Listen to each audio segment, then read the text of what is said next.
তাৰ প্ৰিয় বন্ধু বান্ধৱী মই নিহাৰিকাই মোৰ ইউটিউব আৰু ফেচবুক পেজটোলৈ আপোনালোকক স্বাগতম জনাইছোঁ। আৰু আজি দেখিছে এইখন প্লেট আজি নহয় কিন্তু দেই দুদিনমানৰ আগৰহে। আৰু আপোনালোকৰ কেনেকুৱা লাগিছে মোৰ গাহৰি প্লেটখন দেখি ভাল লাগিছেনে? গাহৰি বইল কৰি লৈছোঁ, বইল কৰা গাহৰি আৰু বনাবলৈ লৈছোঁ পিঁয়াজ, আদা ৰচুন পেষ্ট, আলু আৰু এইফালে কেৰাহী পাতি গৰম কৰি থৈছোঁ। এইফালে লৈছোঁ তিতাকেৰেলা ভাজিবলৈ। বইল কৰা গাহৰিকেইডোখৰ মই টুকি ল'লোঁ আৰু তেল গৰম কৰি থৈছোঁ। তাতে দি দিছোঁ জিৰা আৰু পিঁয়াজখিনি অকণমান ৰঙচুৱা হৈ সিজিবলৈ দিম আৰু তাতে দি দিম মছলা হালধি ৰচুন আদা ধনিয়া পাউডাৰ জিৰা পাউডাৰ সেইখিনি দি পিনি ৰঙচুৱা হোৱাৰ পিছত সেইখিনি দি দিছোঁ আৰু অকণমান সময় ভাজিছোঁ। সেইখিনি দিয়াৰ পিছত মছলাখিনি মিক্স কৰি লৈছোঁ আৰু তাতে দি দিম এতিয়া 1 চামুচ আদা আৰু ৰচুনৰ পেষ্ট আৰু তাতে মাংসখিনি দি দিলোঁ। মই অকণমান সময় লৰাই দিম, লৰাই এনেকৈ ভাজি ল'ম। তাৰপিছতে দি দিম মই পেষ্ট কৰি লোৱা বিলাহীখিনিও দি দিছোঁ আৰু বেছি দেৰি মানে মাংসখিনি ভাজি থকা নাই, সোনকালে বিলাহীখিনি দি দিছোঁ কাৰণ মাংসখিনি সম্পূৰ্ণ 3টা চিটি মাৰি বইল কৰি লৈছোঁ। আৰু তাতে দি দিম মই এতিয়া আলুখিনি।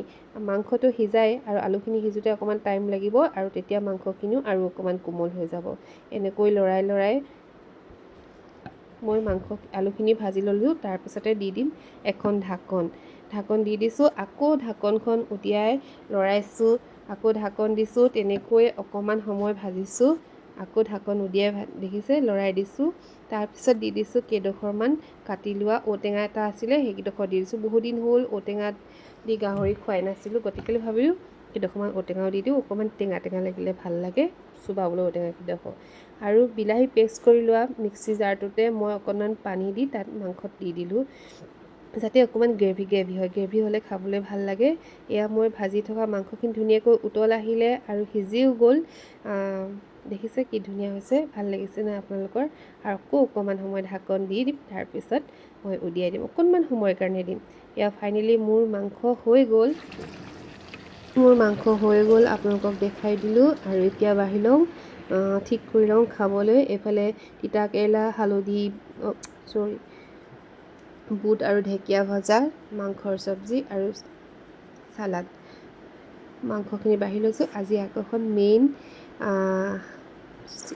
গাহৰি আৰু ঢেকীয়াৰ লগত আলু বাৰু কোনে ভাল পায়, মই কিন্তু বহুত বেছি ভাল পাওঁ ঢেকীয়াৰ লগত বুট আৰু আলু ভাজি। আৰু এয়া ফাইনেল আজি প্লেটখন। আপোনালোকে কেনেকুৱা লাগিছে জনাবলৈ নাপাহৰিব। ভাল লাগিলে লাইক কমেণ্ট আৰু শ্বেয়াৰ কৰিব আৰু মোৰ ইউটিউবত গ'লেও আপোনালোকে মোৰ চেনেলটো ছাবস্ক্ৰাইব কৰিব। মোৰ ইউটিউবতো এই সকলো ভিডিঅ' দিয়া থাকে, আপোনালোকে ইউটিউবত গৈও চাবগৈ পাৰিব। ফাইনেলি আজি কাঁহীখনৰ লুক খাই লওঁ। তেনেহ'লে আপোনালোকে ভাল লাগিছে নে নাই জনাবলৈ কিন্তু নাপাহৰিব।